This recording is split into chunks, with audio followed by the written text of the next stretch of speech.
1 week had passed since the boys went to the gambling spot. It was a Friday morning and Aoife felt it was a nice day to try their fortunes. "What's up, guys?" Eve greeted as he walked up to Tony and Mark, who were having a conversation. "Hello, Eve," the boys replied. "Who is up for some chopping?" he asked, trying to imitate the gambling umpire. The boys laughed, but it wasn't for long as Mark cut in. "Guys, thanks for letting me in on what it is you do to get these cool gadgets and how you seldom exchange them for money. But guys, this is risky. Have you thought about the disadvantages of gambling our teachers talk to us about? Things like inability to save money, poor investment decisions, untrustworthiness, exposure to negative influences." "Dear Lord, are you such a sissy? This is the same reason we were skeptical about carrying you along," Tony complained. Effie sighed and sat beside Mark.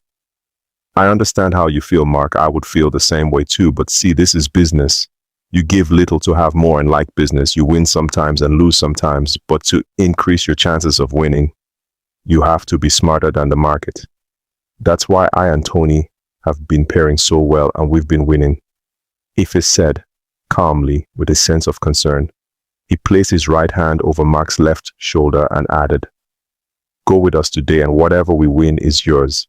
Mark's eyes brightened. His concern vanished at the thought of him getting a new gadget to his name. "Are you sure about this?"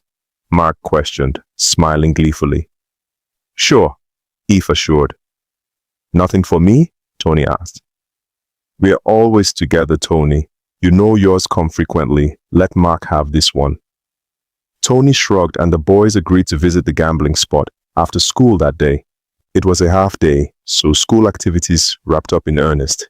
Mark could not stop drooling over the prospect of him getting a new gadget.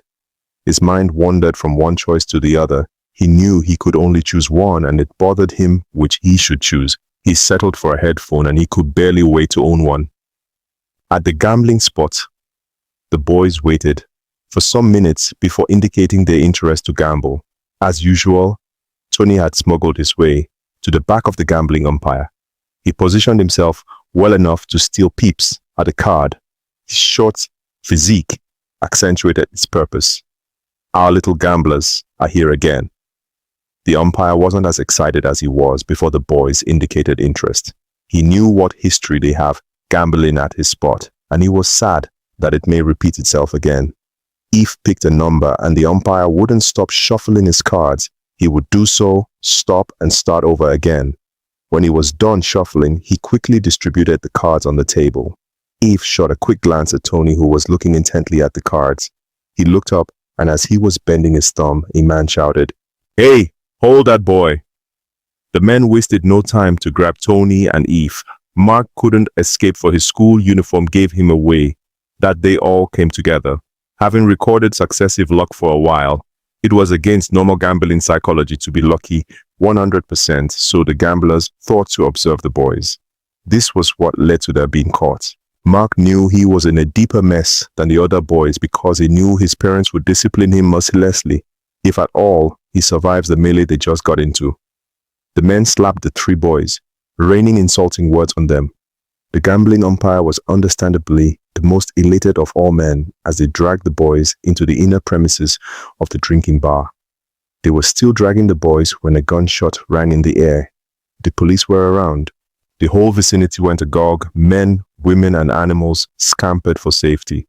The police were conducting a raid in search of a criminal who was at large. Gambling spots are known to be hideouts for criminals. The police apprehended some touts and didn't spare the schoolboys. As they drove away at the back of the van, Mark was between regret and sorrow. He knew he would be dead if his parents found out. However, the current issue at hand was their arrest. Mark, Tony, and Eve didn't mention a word to another throughout the drive to the police station. However, they were all afraid about what lay ahead of them in police custody, but more so what awaited them when they leave police custody.